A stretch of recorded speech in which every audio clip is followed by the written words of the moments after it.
السلام عليكم ورحمة الله وبركاته. الحمد لله رب العالمين والعاقبة للمتقين ولا عدوان إلا على الظالمين، وأشهد أن لا إله إلا الله وحده لا شريك له، وأشهد أن محمدًا عبد الله ورسوله. أما بعد، يا أيها الناس اعبدوا ربكم الذي خلقكم من نفس واحدة وخلق منها زوجها وبث منهما رجالا كثيرا ونساء، واتقوا الله الذي تساءلون به والأرحام إن الله كان عليكم رقيبا. يا أيها الذين آمنوا اتقوا الله وقولوا قولا سديدا يصلح لكم أعمالكم ويغفر لكم ذنوبكم، ومن يطع الله ورسوله فقد فاز فوزا عظيما. يا أيها الذين آمنوا اتقوا الله حق تقاته ولا تموتن إلا وأنتم مسلمون.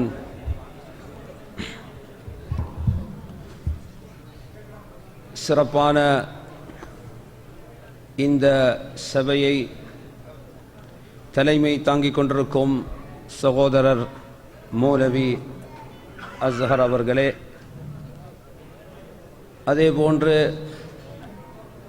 இங்கு நடாத்தப்படக்கூடிய நிகழ்ச்சிகள் மூலம் பயன்பெற்று எமது வாழ்வில் நல்ல ஒரு மாற்றத்தை நாம் கொண்டு வர வேண்டும். அல்லாஹ்வினுடைய இந்த உயர்ந்த மார்க்கத்தோடு நெருக்கமான ஒரு தொடர்பை, ஈடுபாட்டை நாம் உருவாக்கி கொள்ள வேண்டும் என்ற உயர்ந்த சிந்தனையில் இந்த இறை இல்லத்தில் அமர்ந்திருக்கும் அல்லாஹ்வின் நல்லடியார்களே, தாய்மார்களே, சகோதரிகளே, அல்லாஹ்வுடைய அருள், சாந்தி, அவனுடைய ரஹ்மத், பாக்கியங்கள் எல்லாம் இந்த சபையை விட்டும் நாம் பிரிந்து செல்லும்போது முழுமையாக எங்களுக்கு கிடைக்க பெற வேண்டும் என்ற உயர்ந்த பிரார்த்தனையை செய்தவனாக எனது உரையை ஆரம்பிப்பதற்கு முன்பாக இங்கு வீற்றிருக்கக்கூடிய நாம் எமது இந்த ஒன்று கூடல் மூலமாக நாம் அடையக்கூடிய நல்லதொரு வாக்கியத்தினை ஞாபகமூட்டிவிட்டு எமது தலைப்பிற்குள் நுழையலாம் என்று நினைக்கிறேன்.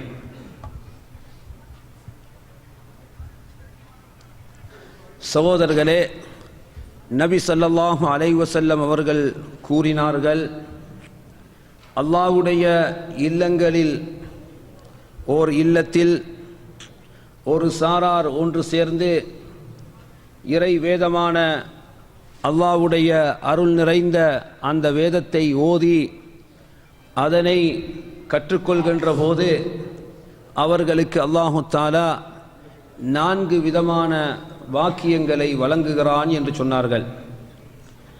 அதில் ஒன்றுதான் அல்லாஹ்வினுடைய மலக்குமார்கள் இந்த சபையோரை சூழ்ந்து அமர்ந்திருப்பார்கள். சகோதரர்களே, நாம் இருக்கக்கூடிய இந்த சபை, இது எமது கட்புலனால் நோக்குகின்ற போது வெறுமனே எங்களுக்கு தெரிந்த முகங்கள் மாத்திரம், அல்லது எம் சமுதாயத்தை சேர்ந்த, எம் இனத்தைச் சேர்ந்த மனிதர்கள் மாத்திரம்தான் நாம் இங்கு ஒன்று குழுமி இருப்பது போன்று எமக்கு காட்சி அளிக்கின்றது. ஆனால் அல்லாஹ்வுடைய தூதர் ஸல்லல்லாஹு அலைஹி வஸல்லம் அவர்கள் சொல்கிறார்கள், ஹஃபத்துஹுமுல் மலாயிகா, மலக்குமார்கள் அவர்களை புடை சூழ்ந்திருப்பார்கள்.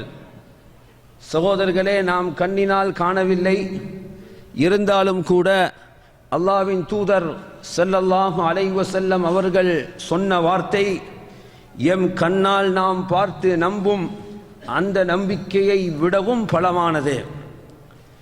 அல்லாஹ்வுடைய தூதர் சொல்லிவிட்டார்களா, நாம் அதில் எத்தகைய சிறியதொரு சந்தேகத்தை கூட எம் உள்ளத்தில் கேள்வியாக எழுப்பி கேட்டு விடாது, ஆம், நிச்சயமாக இந்த சபையை புடைச்சூழ மலக்குமார்கள் இருந்து கொண்டிருக்கின்றார்கள். ஆக மலக்குமார்களுடைய சபையில் ஒருவனாக நானும் இருக்கிறேனே என்பது உண்மையில் எங்களை மகிழ்விக்கக்கூடிய மிக பெரும் ஒரு அம்சம். சகோதரர்களே, மேலும் நபி அவர்கள் சொன்னார்கள், நஸலத் அலைஹிமுஸ் ஸகீனா, அவர்களுக்கு அல்லாஹ்வுடைய அருள் ரஹ்மத்து இறங்கிக் கொண்டிருக்கிறது என்று சொன்னார்கள். ஆம், இப்போது இந்த சபையை நோக்கி வானத்திலிருந்து அல்லாஹ்வுடைய அருளும் அவனுடைய ரஹ்மத்தும் இறங்கிக் கொண்டிருக்கின்றது. சகோதரர்களே, இது அனைத்தைக்கும் மேலாக அல்லாஹு தஆலா தன்னிடத்தில் இருக்கும் அந்த வானவர்களிடத்தில் இந்த சபையோரை ஞாபகமூட்டுவதாகவும் நபி ஸல்லல்லாஹு அலைஹி வஸல்லம் அவர்கள் சொன்னார்கள். வேறொரு ஹதீஸில் குத்ஸியில் நாம் பார்க்கிறோம், அல்லாஹ்வை ஒரு அடியான் தனிமையில் தன் மனதுக்குள் அவன் நினைத்து பார்க்கும்போது அல்லாஹ்வும் அந்த அடியானை தன் மனதில் நினைத்து பார்க்கிறான். அவன் ஒரு சபையில் இருந்து அல்லாஹ்வை நினைத்து பார்க்க ஆரம்பித்தால் அவன் எந்த சபையில் இருக்கிறானோ அதை விடவும் ஒரு சிறந்த சபையில் அல்லாஹ் அவனை ஞாபகமூட்டுவான் என நபி ஸல்லல்லாஹு அலைஹி வஸல்லம் அவர்கள் சொல்கிறார்கள். எனவே இவ்வளவு மகிமை நிறைந்த சிறப்புகள் நிறைந்த இந்த சபையில் கலந்து கொள்வதற்கான நட்பாக்கியம் எமக்கு கிடைத்தமையை இட்டு நாம் அல்லாஹ்வுக்கு நன்றி செலுத்துவோம். அல்ஹம்துலில்லாஹ். சகோதரர்களே, இதை விடவும் உயர்ந்த மக்கள், நம்மை விடவும் கல்வியிலும் ஒழுக்கத்திலும் அமலிலும் சிறப்பான அந்த உத்தமர்களுடைய சபைகளில் அமரக்கூடிய பாக்கியத்தினை அல்லாஹ் இத்தகைய சிறிய சபைகளுக்கு நாம் செலுத்தும் நன்றியின் மூலமாக எங்களுக்கு தர காத்திருக்கின்றான். நீங்கள் அல்லாஹ்வுக்கு நன்றி செலுத்தினால் நிச்சயம் அல்லாஹ் அதை உங்களுக்கு அதிகரித்து தருவார். சகோதரர்களே, இன்று இந்த உரையில் எமக்கு தரப்பட்டிருக்கக்கூடிய தலைப்பு கொள்கை சார்ந்த பித்அத்துக்கள் எமக்கு மத்தியில் ஊடுருவி இருக்கிறதா? கொள்கை சார்ந்த பித்அத்துக்கள் எங்களுக்கு மத்தியில் ஊடுருவி இருக்கிறதா என்ற ஒரு கேள்வியோடு தான் அந்த தலைப்பு அமைக்கப்பட்டிருப்பதை நாம் பார்க்கிறோம். சகோதரர்களே, இதற்கு விரிவான விளக்கத்தை நாம் தெரிவதற்கு முன்பு சுருக்கமாக ஆம் இல்லை என்ற பதிலை நாம் தெரிந்து கொள்ள வேண்டும். அது எமது உள்ளத்திற்கு கொஞ்சம் வேகமான விளக்கத்தை தந்துவிடும். ஆம் அல்லது இல்லை, ஆம் இல்லை என்ற பதில் எமக்கு முன்னால் வைக்கப்பட்டால் நாம் என்ன சொல்லுவோம்? எல்லோருமாக நாம் ஒரே கருத்தில் சொல்லலாம், ஆம், எமது சமுதாயத்தில் அவ்வாறு கொள்கை குழப்பங்கள் பித்அத்துக்கள் தோன்றித்தான் இருக்கின்றது, எமக்கு மத்தியில் ஊடுருவி இருக்கின்றது. அது மாத்திரமல்ல, அதனுடைய பயங்கரமான செயலையும் அது செய்து கொண்டிருக்கின்றது. இதனால் சமுதாயத்தில் பல்வேறு விபரீதங்களை நாம் நாள்தோறும் கண்கூடாக கண்டு வருகிறோம். எனவே இதில் நாம் தெளிவு பெறுவது எமக்கு கடமை. அந்த தெளிவின் அடிப்படையில் எமது வாழ்க்கையை அமைத்துக் கொள்வது எமக்கு கடமை. எனவேதான் இத்தகைய ஒரு தலைப்பு எங்களுக்கு முன்னால் முன்வைக்கப்பட்டிருக்கின்றது. சகோதரர்களே, எத்தகைய குழப்பங்கள் உலகத்தில் ஊடுருவினாலும், அது எந்த கோணத்தில் வந்தாலும் கூட, அதற்கு பலர்கள் காரணமாக இருந்தாலும் கூட, எல்லாவற்றுக்கு மேலாக ஒருவன் காரணமாக இருக்கிறான் என்பதை அல்லாஹு தஆலா அவனுடைய அருள் வேதத்தில் எங்களுக்கு ஞாபகமூட்டுகின்றான். எனவே அதனை நாம் ஆரம்பத்தில் எமது மனதில் எடுத்துக்கொள்வது நல்லது என்று நினைக்கின்றேன். சகோதரர்களே, வரலாற்று ஆசிரியர்கள் யார் எதை வரலாறாக குறிப்பிட்டாலும் கூட உண்மையிலேயே அல் குர்ஆன் தரக்கூடிய வரலாற்று குறிப்புகள் அளவுக்கு எவராலும் வரலாறு சொல்ல முடியாது. மனிதன் படைக்கப்பட்ட அந்த ஆரம்ப நேரத்தில் என்ன நடந்தது என்ற ஒரு வரலாற்று குறிப்பை அல்லாஹு தஆலா அவருடைய அருள் வேதத்தில் எங்களுக்கு ஞாபகமூட்டுகின்றான். சகோதரர்களே, அங்கு நடந்த மிக பெரும் ஒரு போராட்டம், மிக பெரும் ஒரு வாக்குவாதம், அது எங்களோடு சம்பந்தப்பட்டது. எனவே அது விடயத்தில் மிக கரிசனமாக இருப்பது எங்கள் ஒவ்வொருவருக்கும் கடமை. நான் எனது சொந்த வாழ்க்கையிலும் தான் என்னிலும் தான், என் குடும்பத்திலும் தான், என் சமூகத்திலும் தான் இது விடயத்தில் கரிசனமாக நாம் இருக்காவிட்டால் நிச்சயமாக மிக பெரும் அழிவையும் மிக பெரும் ஒரு மோசமான நிலையையும் நாம் ஒவ்வொருவருமே கண்டிப்பாக அடைந்தே தீருவோம் என்பதில் எமக்கு சந்தேகம் இருக்க முடியாது. எனவே சகோதரர்களே, அந்த வரலாற்றை சற்று நாம் ஞாபகத்திற்கு கொண்டு வர வேண்டும். காரணம், உலகத்தில் நடக்கும் அனைத்து குழப்பங்களுக்கும் அதுதான் அடிப்படையானது. நினைத்து பாருங்கள், அல்லாஹ் ஆதம் நபியை படைத்தான், மலக்குமார்களுக்கு சுஜூது செய்யுமாறு கட்டளையிட்டான். எல்லா மலக்குமார்களும் சுஜூது செய்ய அங்கு இப்லீஸ் மாத்திரம் மறுத்துவிட்ட வரலாறு குர்ஆன் சொல்கின்றதை நாம் படித்திருக்கின்றோம். சகோதரர்களே, நீ ஏன் ஆதமுக்கு சுஜூது செய்யவில்லை என்று அல்லாஹ் கேள்வி கேட்டபோது அவன் மாறி பதில் சொல்கின்றான். என்ன பதில் சொல்கின்றான்? அன கைரும் மின், நான் அவரை விட சிறந்தவர், நான் அவரை விட சிறந்தவன். நீ என்னை நெருப்பினால் படைத்துவிட்டு அவரை மண்ணால் படைத்திருக்கிறாய், இதுதான் சிறப்புக்கு காரணம் என்று அவன் நினைக்கின்றான். சகோதரர்களே, அதோடு மாத்திரம் சம்பவம் முன்றுவிடவில்லை. அல்லாஹ்விடம் வரம் கேட்டு மறுமை வரைக்கும் நீ வாழப்போகிறாய் என்று அல்லாஹு தஆலா அவனுக்கு உத்தரவாதம் அளித்த பின்பு அப்போது ஷைத்தான் என்ன சொல்கிறான் என்பதைத்தான் இங்கு நான் ஞாபகமூட்ட விரும்புகிறேன். அவன் சொல்லுகின்றான், ஃபபிமா அக்வைதனி, யா அல்லாஹ், நீ என்னை வழிகேட்டில் அமைத்து விட்டாய். லஅக்உதன்ன லஹும் சிராத்தகல் முஸ்தகீம், உனது நேரான வழியில் நான் அமருவேன், உனது நேரான வழியில் நான் இருந்து கொண்டு அவர்களை வழிகெடுப்பேன். சும்ம லஆதியன்னஹும், நான் அவர்களிடம் வருகை தருவேன். எப்படியெல்லாம் வருகை தருவேன்? சகோதரர்களே, அவன் விவரமாகவே சொன்னதை அல்லாஹ் சொல்லுகின்றான். மின் பைனி ஐதீஹிம் வ மின் கல்ஃபிஹிம் வ அன் ஐமானிஹிம் வ அன் ஷமாயிலிஹிம், முன்னால் பின்னால் வலதால் இடதால். ஒரு மனிதனுக்கு இருக்கக்கூடிய 4 பகுதிகள், இந்த 4 பகுதிகளிலும் சுற்றி சுற்றி நான் அவர்களை தாக்குவேன் என்று சொல்கின்றான். அதற்கு பிறகு வலா தஜித் அக்ஸரஹும் ஷாக்கிரீன், அவர்களில் பெரும்பான்மையினரை நீ உனக்கு நன்றி உள்ளவர்களாக பெற்றுக்கொள்ள மாட்டாய் என்று அல்லாஹ்விடம் அவன் கூறியதை அல்லாஹ் ஞாபகப்படுத்துகின்றான். சகோதரர்களே, சூரத்துல் யாசீனை படித்து பார்க்கிறோம். அல்லாஹ் சொல்கின்றான், வகலீலும் மின் இபாதியஷ் ஷகூர், என் அடியார்களில் எனக்கு நன்றி செலுத்துபவர்கள் கொஞ்சமானவர்கள் என்று அல்லாஹ் சொல்கின்றான். ஆம், அன்று இடப்பட்ட அந்த சபதம் உலகத்தில் நிறைவேறி இருப்பதை நாம் பார்க்கிறோம். அல்லாஹு தஆலா முஹம்மது நபிக்கு இறக்கிய அந்த அருள் வேதத்தில் சொல்கின்றான், வகலீலும் மின் இபாதியஷ் ஷகூர், என் அடியார்களில் எனக்கு நன்றி செலுத்துபவர்கள் கொஞ்சமானவர்கள் தான். சகோதரர்களே, ஆக நடைபெறும் அனைத்து குழப்பங்களுக்கும் அவன் காரணமாக இருக்கிறான்.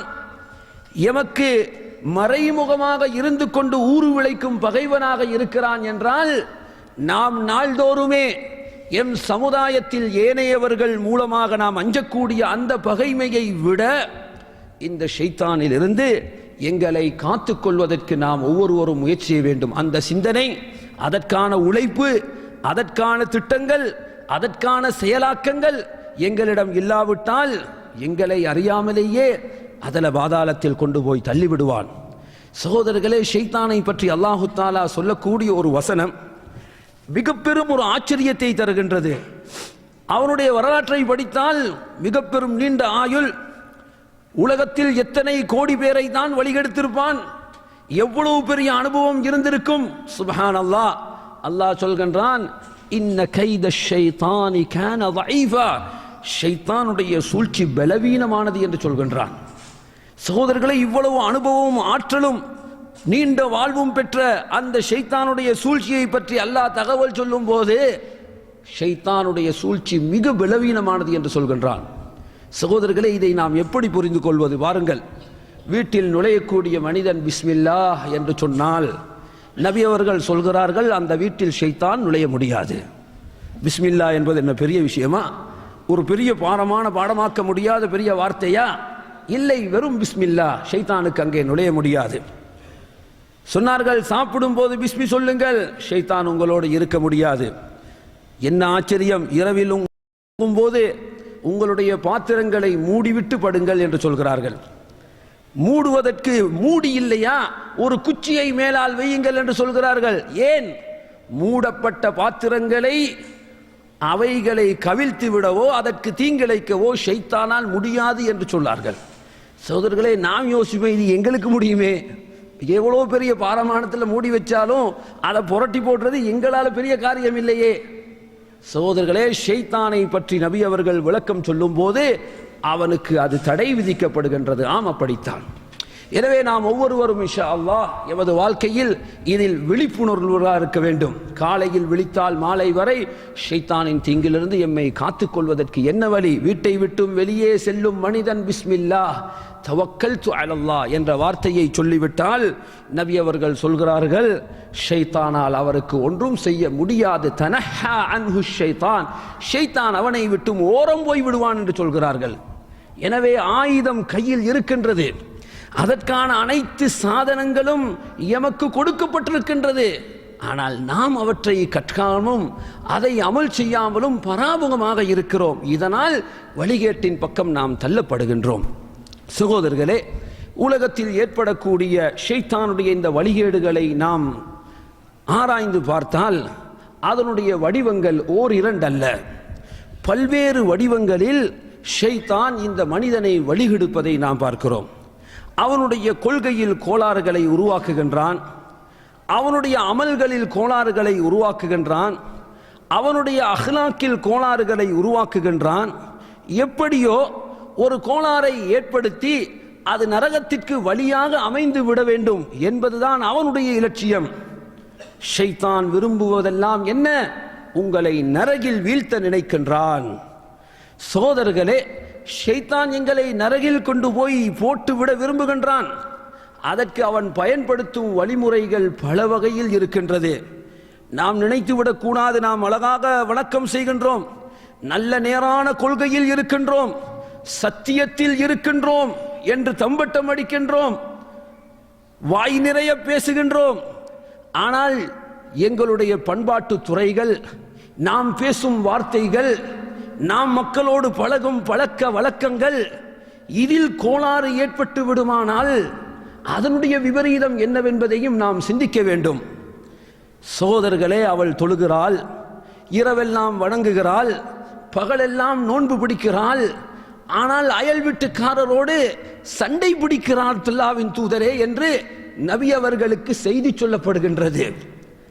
ஏ மனிதா, அந்த பெண் பகலெல்லாம் நோன்பு பிடிக்கிறாள் அல்லவா, இரவில் நின்று வணங்குகிறாள் அல்லவா, ஏனைவைகளை அல்லாஹ் மன்னித்து விடுவான், அல்லாஹ் அவைகளை சமாளித்து விடுவான் என்றான் நபி அவர்கள் சொன்னார்கள். இல்லை, அவள் நரகம் செல்லுவாள் என்று சொன்னார்கள். சகோதரர்களே, யோசித்து பாருங்கள், இரவில் நின்று வணங்கியது பலனளிக்கவில்லை, பகலில் நோன்பு நோற்றது பலன் தரவில்லை. காரணம், அயல் வீட்டு பெண்களோடு அயல் வீட்டவர்களோடு நற்குணத்தோடு நடந்து கொள்ளவில்லை. எனவே நாம் கொள்கையில் சீராக இருக்கிறோம், நாம் எமது வழக்க வழிபாடுகளில் மிகவும் ஆர்வம் காட்டுகிறோம் என்றால் மட்டும் போதுமா? இல்லை, எமது பண்பாட்டு துறையும் சீராக இருக்காவிட்டால் அதுவும் எங்களை கொண்டு போய் நரகில் சேர்த்துவிடும். சகோதரர்களே, இன்று கொள்கை குழப்பம் என்ற ஒரு பிரச்சனையை நாம் எம் சமூகத்தில் பார்க்கிறோம். ஏன் இந்த குழப்பங்கள் என்று நாம் ஆராய்ந்தால் சகோதரர்களே, எத்தனை காரணங்கள் சொன்னாலும் கூட சில அடிப்படையான காரணங்களை அங்கு நாம் வகுத்து சொல்லலாம். 4 பிரதானமான காரணங்கள் மனிதனுடைய வழிகேட்டுக்கு, மனிதனுடைய தவறான சிந்தனைக்கு, மனிதனுடைய தவறான வழிகேட்டு பக்கம் செலுத்தக்கூடிய அடிப்படைகளாக இருக்கிறது என்பதை நாம் புரிந்து கொள்ள முடியும். அதில் ஒன்றுதான் மனிதன் தன் மனோ இச்சைப்படி செயலாற்றுவது. தான் எதை சரி என்று கருதுகின்றானோ, நான் எதை நல்லது என்று நினைக்கிறேனோ அது சரிதான். அது உலகத்தில் உள்ள எத்தனை 1000 பேருக்கும் முரண்பட்டதாக இருந்தாலும் சரி, எத்தனை உலமாக்கள், எவ்வளவு பெரிய மார்க்க அறிஞர்கள், எப்படிப்பட்டவர்கள் அதை சொல்லி இருந்தாலும் என் மனது சரி என்று கருதுகிறதா, ஹலாஸ், அது எனது முடிவு. சகோதரர்களே, இந்த மனோ இச்சை மனிதனை வழிகேட்டில் தள்ளுகின்றது. சாமிருடைய சம்பவம் குர்ஆனில் சொல்லப்பட்டிருப்பதை நீங்கள் அறிந்திருக்கின்றீர்கள். மூசா அலைஹிஸ்ஸலாத்து வஸ்ஸலாம் அவர்கள் மிக கோபத்தோடு வந்து என் சமுதாயத்தை வழிகெடுத்து விட்டானே என்ற ஆத்திரத்தில் சாமிரியை பார்த்து கேட்கிறார்கள், ஃபமா ஹத்புக யா சாமிரி, சாமிரி என்ன விஷயம், என்ன நடந்தது, நீ ஏன் இப்படி செய்தாய் என்ற கேள்வியை கேட்கும் போது அவன் பதில் சொன்னான், இப்படி தூதருடைய பாதடியை நான் பார்த்தேன், அங்கு மண்ணை எடுத்தேன், அதை தூவினேன், அதன் மூலமாக இப்படி நடந்தது என்று விளக்கம் சொன்ன பிறகு நீ ஏன் இப்படி செய்தாய், என்ன பதில் சொன்னான், கதாலிக சவ்வலத் லீ நஃப்ஸி, எனது மனம் அப்படி செய்ய சொன்னது, எனது மனம் அப்படி செய்ய சொன்னது, அதனால் செய்தேன். சகோதரர்களை, இருவர்களுக்கு இடையில் சண்டை நடந்தால், எனது மகனும் இன்னொரு மகனும் சண்டை பிடிக்கிறான் என்று வைத்துக் கொள்ளுங்கள். தந்தை என்ற வகையில் என் மகனுக்கு அடி விழுந்தால் என் மனம் என்ன செய்யும், மனிதன் என்ற அடிப்படையில் உடனே மற்ற பிள்ளையை நாம் தாக்க நினைப்போம். அல்லது நம் குடும்பத்தை சேர்ந்த 2 பேர் மற்றவர்களோடு சண்டை பிடிக்கிறார்கள் என்று சொன்னால் மனிதன் என்ற வகையில் நாம் என்ன செய்ய ஆரம்பிப்போம், நம் குடும்பத்தவர்களுக்கு சப்போர்ட் பண்ண ஆரம்பிப்போம். இந்த இடத்தில் சத்தியம் அசத்தியம் என்பதை பார்ப்பதற்கு நாம் மறந்து விடுகின்றோம். ஆம், இது மனோ இச்சை, நான் என் விருப்பத்தை பார்க்கிறேன், இல்லை யாருடன் நேர்மை இருக்கின்றது, எவர் குழப்பத்திற்கு அடிப்படை காரணம் என்பதை சிந்திக்காமல் செயலாற்றினால் அந்த இடத்தில் நாம் எமது மனோ இச்சைக்கு கட்டுப்படுகிறோம் என்பது அர்த்தம். அல்லாஹு தஆலா மூசா நபியுடைய வரலாறில் அப்படி ஒரு நிகழ்வை சொல்கின்றான், ஃபஸ்தகாஸஹுல்லதீ மின் ஷிஅதி அலல்லதீ மின் அதுவி, மூசா அலைஹிஸ்ஸலாத்து வஸ்ஸலாம் அவர்களிடம் அவர்களுடைய அந்த கோத்திரத்தை சார்ந்தவர் உதவி கேட்டார், தன் பகைவனுக்கு எதிராக உதவி செய்யுமாறு சொன்னார். மூசா அலைஹிஸ்ஸலாத்து வஸ்ஸலாம் அவர்கள் உடனே கையை ஓங்கி அந்த எதிரிக்கு அடித்தார்கள், அவன் இறந்து விட்டான். என்ன சொன்னார்கள், உணர்ந்தார்கள், ஹாதா மின் அமலி ஷைத்தான், ஆஹா இது ஷைத்தானுடைய வேலையாய்விட்டதே. சகோதரர்களே, அந்த தருணத்தில் அவர்கள் நடந்து கொண்டதை தவறு என்பதை உடனே உணர்ந்தார்கள். இது எதனால் ஏற்பட்டது, தன் குடும்பத்தை சார்ந்தவன் அல்லது தன்னுடைய கோத்திரத்தை சார்ந்தவன் என்ற அந்த உணர்வு அவர்களை அவ்வாறு செய்யவிட்டது. சகோதரர்களே, இது மனோ இச்சை, மனோ இச்சைக்கு நாம் கட்டுப்படக்கூடாது. அஃபரஐதல்லதீ மனித்தஹத இலாஹஹு ஹவா, தன் மனோ இச்சையை கடவுளாக ஆக்கி கொண்டவனை நபியே நீ பார்த்தாயா என்று அல்லாஹு தஆலா அல் குர்ஆனில் இவ்வாறு தன்னுடைய மனோ இச்சைக்கு அடிமைப்படுவது என்பது வழிகேட்டிற்கு காரணமாக இருக்கிறது என்பதை எங்களுக்கு சுட்டிக்காட்டுகின்றான். வலா தத்தபி அஹ்வாஅஹும், நபியே அவர்களுடைய மனோ இச்சைக்கு நீர் கட்டுப்பட வேண்டாம். وَإِنَّ كَثِيرًا لَيُضِلُّونَ بِأَهْوَائِهِمْ, அநேகமானவர்கள் தங்களுடைய மனோ இச்சையினால் அடுத்தவர்களை வழிகெடுத்துக் கொண்டு இருக்கிறார்கள் என்று அல்லாஹு தஆலா சொல்கின்றான். சகோதரர்களே, இன்றைய சமுதாயத்தில் இதே சூழ்நிலையை நாம் பார்க்கிறோம். தான் கொண்டதுதான் கொள்கை, எனது கருத்துதான் சரி, இரண்டாம் கருத்திற்கு இடமில்லை. அது எத்தகைய பெரிய அறிஞர்கள் சொன்னாலும் சரி, எவ்வளவு பெரிய உலமாக்கள் சொன்னாலும் சரி, அது நபித்தோழர்களான சஹாபாக்கள் சொன்னாலும் சரி, சுப்ஹானல்லாஹ், வார்த்தைகளை கேட்கும் போது மனம் வெடித்து பறக்க பார்க்கின்றது. எங்கே சமுதாயத்தை கொண்டு போய் விட்டு விடுவார்களோ, எந்த அதல பாதாளத்தில் கொண்டு போய் தள்ளி விடுவார்களோ, சகோதரர்களே மிக ஆழமாக யோசிக்க வேண்டியதாக இருக்கின்றது. நபித்தோழர்களான சஹாபாக்கள் அவர்கள் ஹதீஸ்களை அறிவிப்பதில், ஹதீஸ்களை எடுத்துச் சொல்வதில் எவ்வளவு கரசனமாக இருந்திருக்கிறார்கள் என்பதை அவர்களுடைய வரலாற்றை படித்தால் எங்களுக்கு புரிந்து கொள்ளலாம். ஆனால் என்ன சொல்கின்றார்கள் சகோதரர்களே, வார்த்தைகளை பாருங்கள், எப்படியான வார்த்தைகள் பயன்படுத்தப்படுகின்றது. நபித்தோழர்கள் அரை குறையாக கேட்டதன் மூலம், நபித்தோழர்கள் அரை குறையாக கேட்டதன் மூலம் அல்லது தவறாக புரிந்து கொண்டதன் மூலம், சுப்ஹானல்லாஹ், ஏன் நீங்கள் அரை குறையாக புரிய மாட்டீர்களா? ஏன் நீங்கள் தவறாக புரிய மாட்டீர்களா? நபித்தோழர்களுக்கு இந்த குற்றத்தை சொல்லும் நீங்கள் இந்த குற்றத்தை விட்டும் அப்பாற்பட்டவர்களா? சகோதரர்களே யோசிக்க வேண்டும். நாம் யாரை பற்றி பேசுகின்றோம்? எவர்களை பற்றி இந்த வார்த்தைகளை சொல்கின்றோம்? ஆம், நபித்தோழர்களை நாங்கள் மாசூம்கள் என்று சொல்லவில்லை. அந்த கொள்கை அஹ்லு சுன்னாக்களிடம் இல்லை. நபித்தோழர்களிடம் மனிதர்கள் என்ற அடிப்படையில் தவறு வரும். ஆனால் நீங்கள் நினைப்பது போன்று, நீங்கள் சொல்லுவது போன்று அந்த அளவுக்கு கொச்சையானவர்கள் அல்ல அவர்கள். என்ன சொல்கிறார்கள்? அஸ்ஸலாமு அலைக்கும். 327 லேண்ட் க்ரோசர் ஒன்று இருக்குதான் வெளியில், யாரா அந்த அவசரமாக எடுத்துருங்க. 327 லேண்ட் க்ரோசர், சில வண்டிகளுக்கு போக முடியாமல் இருக்கு. அன்பார்ந்த சகோதரர்களே, ஆக நபித்தோழர்கள் அப்படியான குறையுள்ளவர்கள் அல்ல, மனிதர்கள் என்ற அடிப்படையில் தவறு வரமாட்டாது என்று எந்த ஒரு மார்க்க அறிஞரும் சொல்லவில்லை. ஆனால் நீங்கள் கொச்சைப்படுத்தக்கூடிய அளவுக்கு அவர்களுடைய நிலவரம் கிடையாது. சகோதரர்களே, பொதுவாகவும் தான் தனிப்பட்ட முறையிலும் தான் சஹாபாக்கள் பற்றி வந்திருக்கக்கூடிய செய்திகளை நாம் படித்து பார்த்தால் எமது உள்ளம் பூரிக்கும், எமது மெய் சிலிர்க்கும். இப்படியெல்லாம் அல்லாஹ்வுடைய தூதர் சொல்லி இருக்கின்றார்களா? இஹ்தஸ்ஸல் அர்ஷ் என்று சொல்கின்றார்கள். அர்ஷ் நடுங்கியதாம். லிமௌத் சஅத் இப்னு முஆத், சஅத் இப்னு முஆத் ரலியல்லாஹு அன்ஹு அவர்களுடைய மரணத்துக்காக அர்ஷ் நடுங்கியது என்று அல்லாஹ்வின் தூதர் ஸல்லல்லாஹு அலைஹி வஸல்லம் அவர்கள் சொல்கிறார்கள்.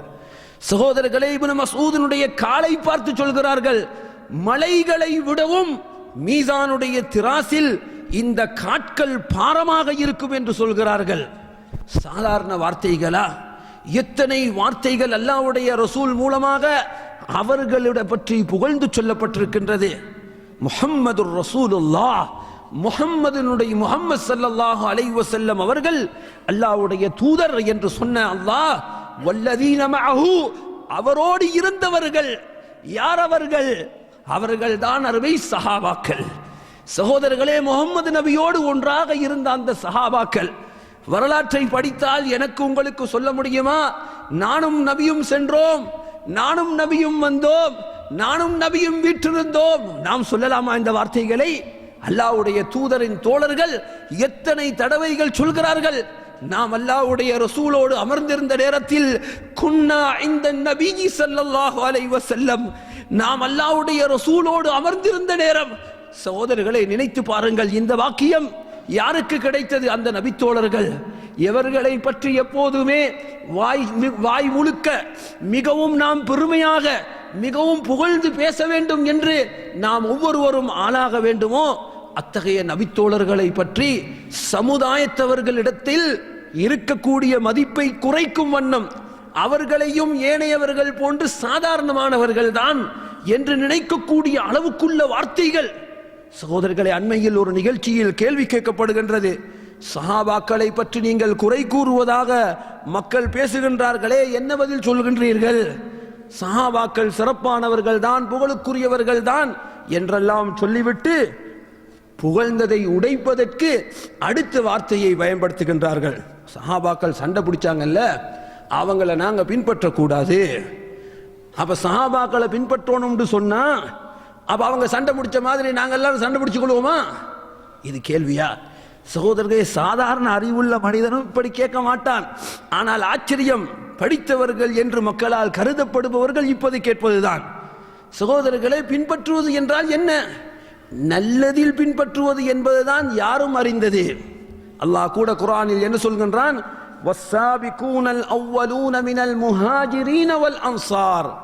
மூத்த சஹாபாக்கள் முஹாஜிரீன்கள் அன்சாரிகளை ஞாபகப்படுத்தி விட்டு வல்லதீன தபஊஹும் பிஇஹ்சான், அவர்களை நல்லதில் பின்பற்றுபவர்கள், அவர்களை பின்பற்றுபவர்கள் என்று அல்லாஹ் சொல்லவில்லை, அவர்களை நல்லதில் பின்பற்றுபவர்கள். இஹ்சான் என்ற ஒரு வார்த்தையையும் சேர்த்தே சொல்கின்றான். எனவே பின்பற்றுதல் என்பது எப்போதும் தான் நல்லதில் தான் நாம் அடுத்தவர்களை பின்பற்றுவது. அவர்கள் சண்டை பிடித்தால் நாங்களும் சண்டை பிடிக்க வேண்டும் என்பது அதுக்கு அர்த்தமா? சகோதரர்களே, சஹாபாக்களுக்கு மத்தியில் நடந்த பிரச்சனைகளை, அவர்களுக்கு மத்தியில் நடந்த அந்த குழப்பங்களை பற்றி உலமாக்கள் பேசாமல் இல்லை. வரலாற்றில் அவைகளை பற்றி மார்க்க அறிஞர்கள் கருத்து சொல்லாமல் இல்லை. அவர்கள் ஒவ்வொருவருமே சத்தியத்தை அடிப்படையாக கொண்டு அதற்காக செயலாற்றியவர்கள். அவர்களில் எவரையுமே நீங்கள் நப்பாசை கொண்டவர்கள் என்று நீங்கள் நினைக்க முடியாது.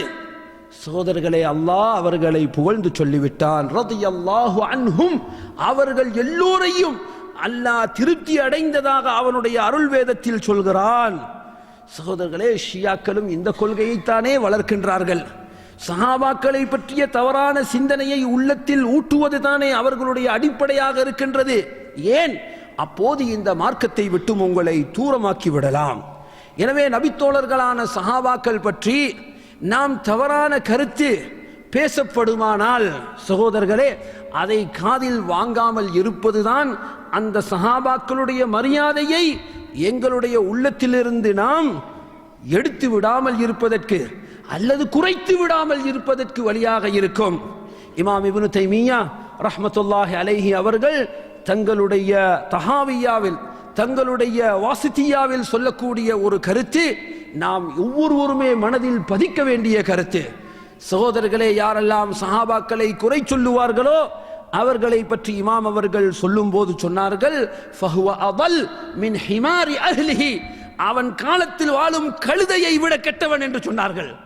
அவன் காலத்தில் வாழும் கழுதையை விட அவன் வழி தவறியவன் என்பதை புரிந்து கொள்ளுங்கள் என்று இமாம் அவர்கள் எங்களுக்கு படித்து தந்திருக்கிறார்கள். எனவே சஹாபாக்களுடைய மதிப்பையும் மரியாதையையும் குறைத்து பேச எவரும் ஆரம்பித்தார்கள் என்று சொன்னால் அவர்கள் கொள்கை கெட்டவர்கள் என்பதைத்தான் நாம் முடிவு செய்ய வேண்டியதாக இருக்கின்றது. அல்லாஹு தாலா இந்த தவறான வழியிலிருந்து எங்களை பாதுகாக்க வேண்டும். சகோதரர்களே, ஹதீஸ்களை அறிவிப்பதில் சஹாபாக்கள் எவ்வளவு பேணுதல் உள்ளவர்களாக இருந்திருக்கின்றார்கள். எப்படி வார்த்தை பாருங்கள், நபித்தோழர்கள் அரை குறையாக கேட்டதன் மூலமாக சுப்ஹானல்லாஹ். ஹஸரத் அபூபக்கர் ரலியல்லாஹு அன்ஹு அவர்கள், அதே போன்று ஹஸரத் அபூ சயீத் அல் குத்ரி ரலியல்லாஹு அன்ஹு அவர்களுடைய ஒரு செய்தியை புகாரி முஸ்லிமில் நாம் பார்க்கிறோம். அவர்கள் ஒரு சபையில் வீற்றிருக்கின்றார்கள். அந்த சபைக்கு வருகை தந்த அபூ மூஸா அஷ்அரி என்று நினைக்கிறேன் சஹாபி, அவர்கள் வந்து சொல்கின்றார்கள், ஹஸரத் உமர் ரலியல்லாஹு அன்ஹு அவர்களிடம் நான் சென்றேன். 3 முறைகள் அவர்களிடம் நான் அனுமதி கோரினேன் வீட்டுக்குள் நுழைவதற்காக. ஆனால் எனக்கு எந்த பதிலும் கிடைக்கவில்லை. நான் திரும்பி வந்து விட்டேன் என்று சொன்னார்கள். பிறகு உமர் ரலியல்லாஹு அன்ஹு அவர்கள், நீர் ஏன் இவ்வாறு திரும்பி சென்றீர் என்று என்னிடம் கேட்டபோது, அல்லாஹ்வுடைய ரசூல் சொல்ல நான் கேட்டிருக்கின்றேன். ஆம், ரசூல் ஸல்லல்லாஹு அலைஹி வஸல்லம் அவர்கள் சொன்னார்கள், நீங்கள் 3 முறைகள் அனுமதி கோரி அதற்கு பதில் கிடைக்காத பட்சத்தில் இடத்தை விட்டு நகருங்கள் என்று நபி அவர்கள் சொல்லி இருக்கிறார்கள். எனவே தான் திரும்பி சென்றேன் என்று சொன்னார்கள். ரசூல் ஸல்லல்லாஹு அலைஹி வஸல்லம் அவர்களுடைய இந்த செய்தியை கேட்ட உடனே ஹஸரத் உமர் ரலியல்லாஹு அன்ஹு அவர்களுக்கு வாரி போட்டது. அவர்கள் அந்த செய்தியை அறிந்திருக்கவில்லை. உடனே சொன்னார்கள், ல துகீமன்ன அலைஹி பிபையினா, இதற்கு நீர் ஒரு ஆதாரத்தை, இதற்கு ஒரு சான்றை, சாட்சியை கண்டிப்பாக நீர் கொண்டு வந்தே தீர வேண்டும். சகோதரர்களே, கேட்ட மாத்திரத்தில் அப்படியா என்று ஏற்றுக்கொள்ளவில்லை சஹாபாக்கள். சகோதரர்களே, இன்னொரு சஹாபி, இந்த ஹதீஸ்க்கு விளக்கம் சொல்லக்கூடிய உலமாக்கள், அவர்கள் சந்தேகத்தின் அடிப்படையில் அந்த சஹாபியின் மீது சந்தேகம் கொண்டு அவ்வாறு சொல்லவில்லை. அல்லாஹ்வுடைய ரசூலின் வார்த்தைகளை சொல்வதில் மக்கள் கவனமற்று இருந்துவிடக் கூடாது, மக்கள் பேணுதலற்று இருந்துவிடக் கூடாது என்பதை ஊர்ஜிதம் செய்வதற்காக அவ்வாறு சொன்னார்கள். அப்போது அந்த சஹாபி ஹஸரத் அபூ சயீத் அல் குத்ரி ரலியல்லாஹு அன்ஹு அவர்களுடைய சபைக்கு சென்று அங்கிருப்பவர்களிடம் முறையிடுகின்றார்கள். நான் இப்படி ஒரு செய்தியை உமரிடம் சொன்னேன், அவர் எனக்கு சான்று கொண்டு வருமாறு சொல்கின்றார். உங்களில் யாராவது இதை கேட்டவர்கள் இருக்கிறீர்களா என்று கேட்கிறார்கள். சகோதரர்களே, சபையிலிருந்து ஒரு சஹாபி உடனே எழும்பி சொன்னார், ஆம், நானும் அதை கேட்டிருக்கின்றேன் என்று சொல்லிவிட்டு உடனே உபய் இப்னு கஅப் ரலியல்லாஹு அன்ஹு அவர்கள், நான் உங்களோடு வந்து உமர் ரலியல்லாஹு அன்ஹு அவர்களிடம் சான்று சொல்கிறேன் என்று சொல்கிறார்கள். வரலாற்றை நாம் படிக்கிறோம். சகோதரர்களே, எவ்வளவு பேணுதலாக இருந்திருக்கின்றார்கள். நபி அவர்களுடைய ஹதீஸை ஏற்றுக்கொள்வதிலும் அதை சொல்வதிலும் எவ்வளவு பக்குவமும் கவனமும் அவர்களுக்கு இருந்தது. இது நபி அவர்களால் சொல்லப்பட்டது தானா என்பதை அவர்கள் சந்தேகப்பட்டால் அதை அறிவிக்காமல் இருக்கக்கூடியவர்களாக இருந்தார்கள். எனவே சகோதரர்களே, சஹாபாக்கள் இவ்வாறு அறையும் குறையுமாக ஹதீஸை சொல்லியிருப்பார்கள் என்று நாம் நினைப்பது, இது எங்களுடைய மனோ இச்சையை நாம் பின்பற்றுகிறோம். நாம கற்பனை செய்து கொண்டோம், இப்படித்தான் இருக்கும் என்று நினைக்கின்றோம். எனவே இது தவறு. சகோதரர்களே, மனிதர்கள் வழிகட்டு செல்வதற்கான காரணங்களில் இன்னும் ஒன்றாக நாம் பார்ப்பதுதான், வரலாற்றில் அறிஞர்கள் அதை எங்களுக்கு அப்படியே புடம் போட்டு காட்டுகின்றார்கள். எப்போது மக்கள், எப்போது அறிவாளிகள் தங்களுடைய அறிவுக்கும் புத்திக்கும் வஹியை விட முன்னுரிமை கொடுக்க ஆரம்பிப்பார்களோ, குர்ஆனுக்கும் சுன்னாவுக்கும் விட தன்னுடைய புத்திக்கு, தனது அறிவுக்கு முன்னுரிமை வழங்க எப்போது ஆரம்பிப்பார்களோ அப்போது நிச்சயமாக அவர்கள் தவறான வழியில் சென்று விடுவார்கள். சகோதரர்களே, ஆரம்பத்திலிருந்து வழிகேடுகள் சமுதாயத்தில் தோன்றிய வரலாறுகளை நாம் படித்து பார்த்தால் எங்களுக்கு தெரியும். ஹவாரிஜிகள் சஹாபாக்களை காவிர்கள் என்று சொன்னார்கள். ஷியாக்கள் சஹாபாக்களை காவிர்கள் என்று சொல்கின்றார்கள். அதே போன்று பின்னால் வந்த முஅ்தஸிலாக்கள் சமுதாயத்தில் பல பேர்களை காவிர்கள் என்று கூற ஆரம்பித்து விட்டார்கள். இதற்கு எல்லாம் என்ன காரணங்கள் என்று ஆராய்ந்த அறிஞர்கள் என்ன சொல்கின்றார்கள்? உண்மையில் குர்ஆனையும் சுன்னாவையும் சரியாக புரியாது, தங்களுடைய அறிவுக்கு எது சரியாகப்படுகின்றதோ என் விளக்கம் தான் முந்தியது என்ற தோரணையில் யார் தன்னுடைய விளக்கத்தை முற்படுத்த ஆரம்பித்தார்களோ நிச்சயமாக அவர்கள் தவறான வழியில் செல்ல ஆரம்பித்து விட்டார்கள். இதே சூழ்நிலையை இன்றும் நாம் பார்க்கிறோம்.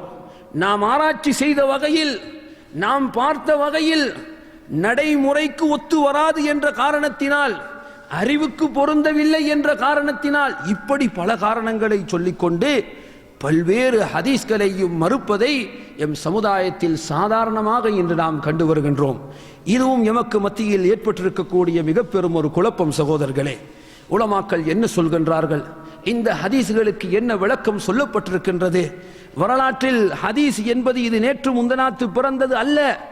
சகோதரர்களே, புகாரியை பற்றி விமர்சனம், எப்படி விமர்சனம் கேளுங்கள். புகாரி இமாம் அதை தவறாக பதிவு செய்திருப்பார்கள், முஸ்லிம் இமாம் இதை தவறாக பதிவு செய்திருப்பார்கள். ஏதோ புகாரியும் முஸ்லிமும் தொகுக்கப்பட்டு பல ஆண்டு காலமாக மறைக்கப்பட்டிருந்து நேற்று முந்தநாத்து சமுதாயத்தில் யாரோ கண்டுபிடித்தது போல. சகோதரர்களே, அவர்கள் தொகுத்து சும்மா இருந்தார்களா? பல ஆயிரக்கணக்கான மாணவர்களுக்கு மத்தியில் பாடம் நடத்தினார்கள். அந்த ஆயிரக்கணக்கான மாணவர்கள் அவர்கள் சும்மா இருந்தார்களா?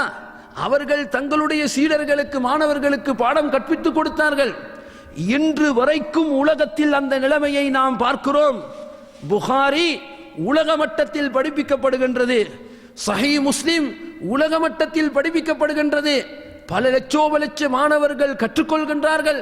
பல ஆயிரக்கணக்கான ஆசிரியர்கள் படித்து கொடுத்து கொண்டிருக்கின்றார்கள். இது வாழையடி வாழையாக நம் சமூகத்தில் நடந்து வருவதை பார்க்கிறோம். தனக்கு புரியவில்லை, தனது அறிவுக்கு எட்டவில்லை. அடே, உலமாக்கள் இது பற்றி என்ன விளக்கம் கொடுத்திருக்கிறார்கள் என்பதை பார்த்து அழகான ஒரு முடிவுக்கு நாம் வரலாம் அல்லவா?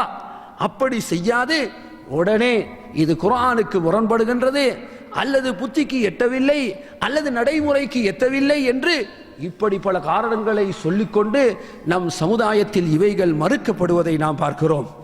சகோதரர்களே, எமக்கு மத்தியில் இவ்வாறான பிரச்சனைகள் வரும்போது நாம் எவ்வாறான தீர்வுக்கு வருவது என்ற ஒரு சிந்தனை எமது உள்ளத்தில் இருக்கலாம். எம்மிடத்தில் ஒரு கேள்வி பிறக்கலாம்.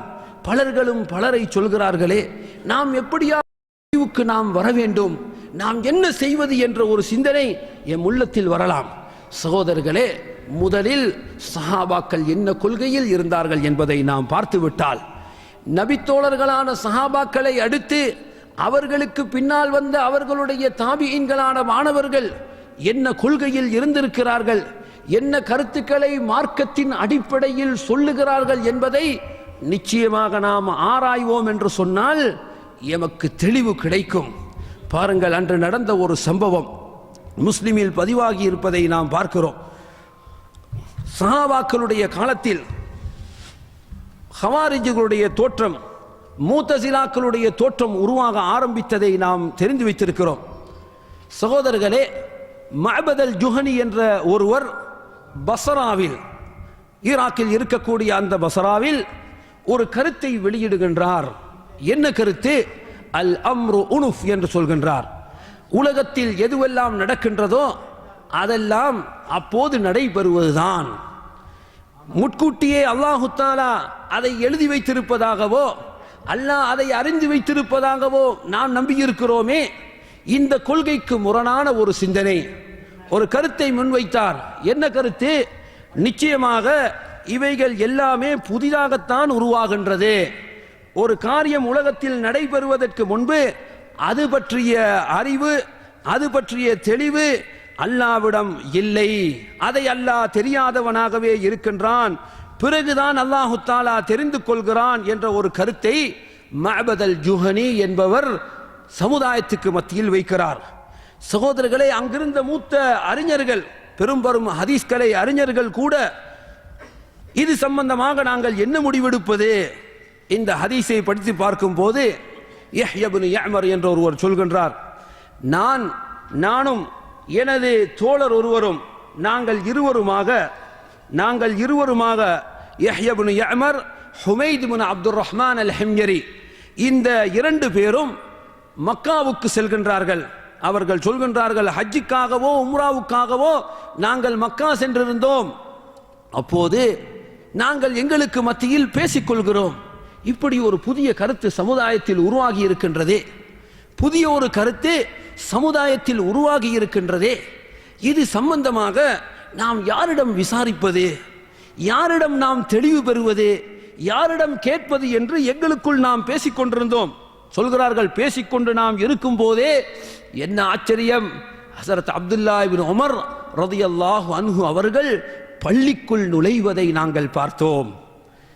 சஹாபியை கண்ட உடனே அவர்களுக்கு மிக பெரும் ஒரு சந்தோஷம், ஓடோடி சென்றார்கள். அந்த யஹ்யா இப்னு யஅமர் சொல்கிறார், நான் ஒரு பக்கத்திலும் அடுத்த பக்கத்தில் அப்துர் ரஹ்மான், அடுத்த பக்கத்தில் மத்த என்னுடைய தோழரும் ஹுமைதும் நின்று கொண்டு, அப்துல்லா இப்னு உமர் அவர்களே, அபு அப்துர் ரஹ்மான் அவர்களே, எங்களுடைய பிரதேசத்தில் ஒரு கருத்து தோன்றி இருக்கின்றது, புதிதாக இப்படி சொல்ல ஆரம்பிக்கின்றார்கள், இப்படி அல்லாஹு தஆலா காரியங்கள் நடைபெற்ற பிறகுதான் அவன் அறிவான், அதற்கு முன்பு உள்ள செய்தி அவனுக்கு தெரியாது என்ற ஒரு கருத்து, கதிரை அல்லாஹ்வுடைய ஏற்பாட்டை மறுக்கக்கூடிய ஒரு கொள்கை சமுதாயத்தில் தோன்றி அது இப்போது தடம் புரண்டு தாண்டவமாடுகின்றது, இது பற்றி நீங்கள் என்ன சொல்கிறீர்கள் என்று கேட்டார்கள். சகோதரர்களே, உடனே அப்துல்லா இப்னு உமர் ரலியல்லாஹு அன்ஹு அவர்கள் விளக்கம் சொன்னார்கள். நீர் அவர்களை சந்தித்தால், நீங்கள் மீண்டும் பஸ்ரா செல்வீர்கள் அல்லவா, நீங்கள் அவர்களை சந்தித்தால் சொல்கிறார்கள், அவர்களிடம் சொல்லுங்கள், அன்னி பரீஉ மின்ஹும், நான் அப்துல்லா இப்னு உமர் அவர்களை விட்டு ஒதுங்கி விட்டேன் என்று சொல்லுங்கள். வஹும் புராஉ மின்னி, அவர்கள் என்னை விட்டு ஒதுங்கியவர்கள் என்று சொல்லுங்கள். ரசூல் ஸல்லல்லாஹு அலைஹி வஸல்லம் அவர்கள் கூற, என் தந்தை கேட்டதாக எனக்கு அறிவித்தார்கள். நபி ஸல்லல்லாஹு அலைஹி வஸல்லம் அவர்கள் கதிரை நம்பிக்கை கொள்வது சம்பந்தமான ஹதீஸை அந்த இடத்தில் சொல்லி காட்டிவிட்டு சொல்கிறார்கள், நிச்சயமாக அவர்கள் உஹுது மலையுடைய அளவு தர்மம் செய்தாலும் கூட அல்லாஹு தஆலா அதை ஏற்றுக்கொள்ள மாட்டான் என்று அவர்களிடம் போய் சொல்லுங்கள் என்று சொல்கிறார்கள். அன்பார்ந்த சகோதரர்களே, எங்களுக்கு இடையில் ஒரு பிரச்சனை, ஒரு தெளிவில்லாத நிலை ஏற்பட்டால் நாம் யாரிடம் முதலில் விசாரிப்பது, எங்கு நாம் பார்ப்பது, யாருடைய கொள்கைகளை பார்ப்பது? நிச்சயமாக நாம் எமது சஹாபாக்களான மூத்த அறிஞர்கள் இது சம்பந்தமாக என்ன கருத்தில் இருக்கிறார்கள் என்பதை நாம் பார்க்க வேண்டும். அவர்களுடைய தோழர்களான தாபியீன்கள் என்ன கருத்தில் இருந்தார்கள் என்பதை நாம் பார்க்க வேண்டும். சகோதரர்களை, இவ்வாறு நாம் பார்த்து வருவோம் என்று சொன்னால் அந்த காலத்தில் மார்க்கம் எப்படி இருந்தது என்பதை நாம் தெளிவாக தெரிந்து கொள்ளலாம். அதை வைத்து எமது கொள்கை என்னவென்பதை நாம் தெளிவுபடுத்திக் கொள்வதற்கும் உறுதிப்படுத்திக் கொள்வதற்கும் நிச்சயமாக அது எங்களுக்கு நல்ல ஒரு வழியாக அமைந்துவிடப் போகின்றது. அன்பார்ந்த சகோதரர்களே, அறிவை முதன்மைப்படுத்தியதன் காரணமாக குர்ஆனையும் ஹதீஸையும் வெறுமனே எனது அறிவை வைத்து நான் விளக்கம் சொல்ல முடியும், எந்த ஒரு மார்க்க அறிஞரும் அதற்கு எனக்கு தேவையில்லை. இன்னும் சொல்ல போனால் சகோதரர்களே, இது அவர்களால் கூறப்படக்கூடிய வார்த்தைகள் என்ன சொல்கிறார்கள், இந்த குர்ஆனையும் ஹதீஸையும் விளக்கி சொல்வதற்கு மார்க்க அறிஞர்கள் தேவை, அது தேவை என்று பேசப்பட்ட நேரத்தில் இல்லை, தேவையில்லை என்று சொல்வதோடு மாத்திரம் நின்று விடாது. இந்த குர்ஆனை விளங்குவதற்கு சொல்ல போனால் அந்த மார்க்க அறிஞர்கள், நீங்கள் இமாம்கள் என்று சொல்கின்றீர்களே, அவர்கள்தான் முட்டுக்கட்டையாக இருந்ததாக பதில் சொல்கிறார்கள். சகோதரர்களே, குர்ஆனை விளக்கி சொல்வதற்கு யாரும் தேவையில்லை. அப்படியானால் நீங்கள் எதற்கு வகுப்பு நடத்துகின்றீர்கள்? நீங்கள் எதற்கு விளக்கம் சொல்கின்றீர்கள்? அவருடைய பாட்டில் விளங்கிவிட்டு போகலாம் தானே என்று விட்டுவிடலாமே. இல்லை, அடுத்தவர்களை தட்டி தன்னை பெரியாளாக்க வேண்டும் ஒரு சிந்தனையோ என்னவோ, அல்லாஹ் எங்களை பாதுகாக்க வேண்டும். சகோதரர்களே, சூனியத்தை நம்பியவர்கள் காவிர்கள். சமுதாயத்தில் இன்று உருவாகி இருக்கக்கூடிய ஒரு மிக பெரும் கொள்கை குழப்பம். நாம் தெளிவாக உலமாக்களுடைய வார்த்தைகளை எடுத்து பார்க்கின்றோம். இது சம்பந்தமாக மார்க்க அறிஞர்கள் என்ன சொல்லியிருக்கிறார்கள் என்பதை ஆராய்கின்றோம். ஆம், அதற்கு சக்தி உண்டு, அது மனிதர்களில் தாக்கத்தை உருவாக்கும், அனைத்துமே அல்லாஹ்வுடைய நாட்டப்படிதான் என்பதை மிக தெளிவாக உலமாக்கள் விளக்கம் சொல்லியிருப்பதை நாம் பார்க்கிறோம். ஆனால் தங்களுடைய கொள்கைக்கு அது பிடிபடவில்லை என்பதற்காக சகோதரர்களே ஒரு விளக்கத்தை நாம் விளங்கிக் கொள்ள வேண்டும். ஒன்றை இருப்பதாக சொல்வது அதை நம்புவதற்கு அடையாளம் கிடையாது. ஞாபகத்தில் வைத்துக் கொள்ளுங்கள்.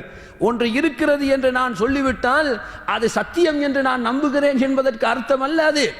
எனவே சூனியத்தை நம்பும் கும்பல் சூனியக்காரர்கள் என்று கூட பேர் வைத்து விட்டார்கள். அல்லாஹ் பாதுகாக்க வேண்டும். எனவே சூனியத்தை நம்பிவிட்டால் அது காஃபிருடைய குஃபருடைய நிலையை நம்பிவிட்டால் என்றால் அது இருப்பதாக நம்பினால் அது குஃபருடைய நிலையை உண்டாக்கும் என்பதுதான் இஸ்லாமிய வரலாற்றில் தோன்றிய மார்க்க அறிஞர்கள் சஹாபாக்கள் இருந்து தாபிஈன்கள் வரைக்கும் அதை தொடர்ந்து வந்த உலமாக்களுடைய கருத்துக்கள் அதுதானா? நிச்சயமாக கிடையாது சகோதரர்களே. சூனியம் இருக்கிறது என்பதைத்தான் அவர்கள் சொல்கின்றார்கள். சூனியத்திற்கு தாக்கம் இருக்கிறது என்பதைத்தான் அவர்கள் தெளிவாக எடுத்து சொல்கின்றார்கள். அவ்வாறு நம்புவது ஒரு நாளும் குஃபரை உருவாக்க மாட்டாது. சூனியம் செய்வதை குஃபரு, சூனியக்காரனிடம் செல்வது குஃபரு. எனவே சூனியத்தோடு சம்பந்தப்படுத்தி அது எது குஃபருடைய பகுதி எது குஃபரு இல்லை என்பதை மிக தெளிவாக விளக்கியதன் பின்னாலும் கூட இல்லை அது குஃபருதான் என்று அடம் பிடிக்கும் ஒரு அவல நிலையை பார்க்கிறோம். சரி, நீங்கள் அடம் பிடித்தீர்களா? ஆம், எங்களுடைய ஆராய்ச்சிக்கு அது குஃபுரு என்றுதான் படுகின்றது. சொல்லிவிட்டு சும்மா இருங்கள். ஆனால் என்ன, யாரெல்லாம் இதை நம்ப மாட்டார்களோ அவர்கள் எல்லாம் காவிர்கள். சகோதரர்களே, காவிர்களாக முஸ்லீம்களை ஆக்குவது என்பது சாதாரணமான ஒரு விஷயம்தானா? யோசித்து பார்க்க வேண்டும்.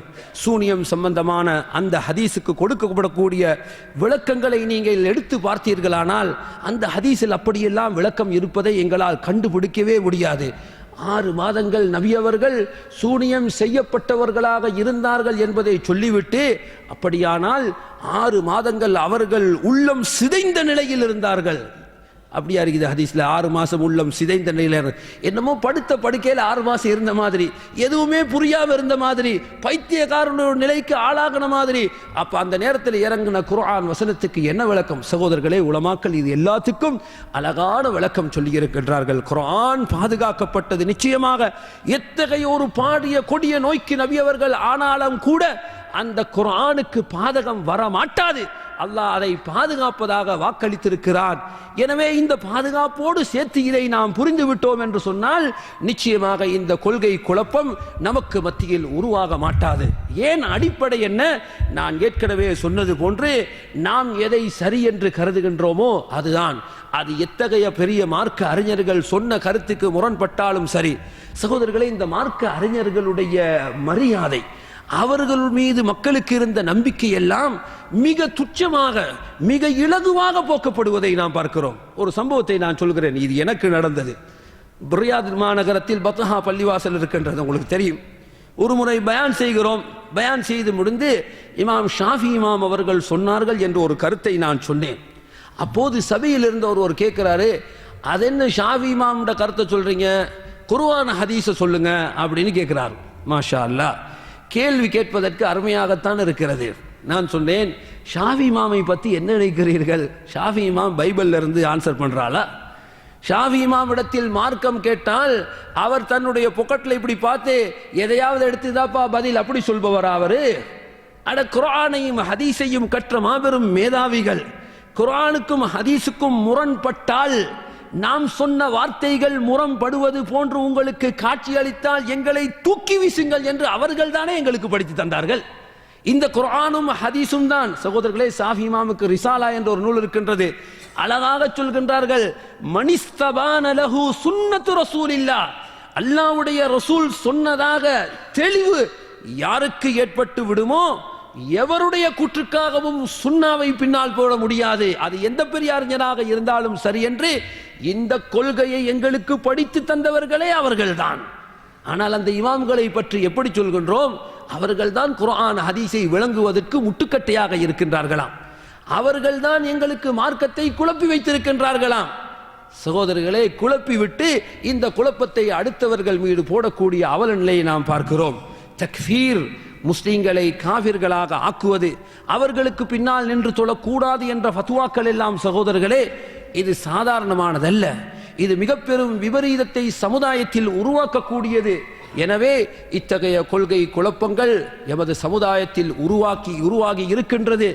தங்களுக்கு விளங்கவில்லை என்பதற்காக தங்களால் ஒத்து இரண்டையும் ஒப்பு நோக்கி ஒரு நல்ல முடிவுக்கு வர முடியவில்லை என்பதற்காக நாம் நினைத்த போக்கில் ஃபத்வாக்களை கொடுத்து சமுதாயத்தை காவிர்களாக ஆக்கக்கூடிய ஒரு அவல நிலைக்கு நாம் எங்களை ஆக்கிவிடக் கூடாது. எனவே சகோதரர்களை, அல்லாஹு தாலா எங்கள் எல்லோரையும் பாதுகாக்க வேண்டும். எம் சமுதாயத்தில் கொள்கை குழப்பங்கள் உருவாகி இருக்கிறதா? ஆம், உருவாகி இருக்கின்றது. அல்ஹம்துலில்லாஹ். அல்லாஹ்வுடைய மிக பெரும் ஒரு கிருபை. இன்று அந்த குழப்பங்களுக்கு எல்லாம் பதில் சொல்லக்கூடிய வகையில் எமது உலமாக்கள் பல மன்றங்களை போற்று பல சபைகளை உருவாக்கி அவைகளுக்கெல்லாம் மிக தெளிவாக அழகாக குர்ஆன் ஹதீஸினுடைய நிழலிலேயே அழகான பதில்களை சொல்லி இருக்கின்றார்கள். எனவே அவைகளை கண்டிப்பாக நீங்கள் எடுத்து பார்க்க வேண்டும், படிக்க வேண்டும். எனவே இந்த கொள்கை குழப்பங்களிலிருந்து எங்களை நாம் காத்துக்கொள்ள வேண்டும் என்று சொன்னால் நாம் எமது மார்க்க அறிஞர்கள் என்ன சொல்கிறார்கள், எமது மூத்த அறிஞர்கள் என்ன சொல்லியிருக்கிறார்கள் என்பதையெல்லாம் நாம் விளங்கி எடுப்போம் என்று சொன்னால் நிச்சயமாக மார்க்கம் எங்களுக்கு மிக தெளிவான வழியை காட்டுகின்றது என்பதனை நாம் ஒவ்வொருவரும் அறிந்து செயல்படுவதற்கு எமக்கு வாய்ப்பு கிடைக்கும். எனவே இத்தகைய கொள்கை குழப்பங்களிலிருந்து எங்களை பாதுகாத்துக் கொள்வதற்கு அல்லாஹு தாலா எங்கள் எல்லோருக்கும் அருள்பாலிப்பானாக என்று பிரார்த்தனை செய்து இந்த நல்ல நேரத்தில் இங்கு உரையாற்றக்கூடிய ஒரு நல்ல வாய்ப்பை தந்தமைக்கு எமது சகோதரர்களுக்கும் நிர்வாகிகளுக்கும் அனைவர்களுக்கும் நன்றி கூறி அல்லாஹு தாலா நாம் பேசிய இந்த பேச்சின் மூலமாக எங்கள் எல்லோருக்கும் நற்பலன் அளிப்பானாக என்று கூறி விடைபெறுகின்றேன். வஆகிரு தஅவானா அனில் ஹம்துலில்லாஹி ரப்பில் ஆலமீன் வஸல்லல்லாஹு வஸல்லம் வபாரக அலா நபியினா முஹம்மத் வஅலா ஆலிஹி வஸஹ்பிஹி அஜ்மஈன் வல்ஹம்துலில்லாஹி ரப்பில் ஆலமீன்.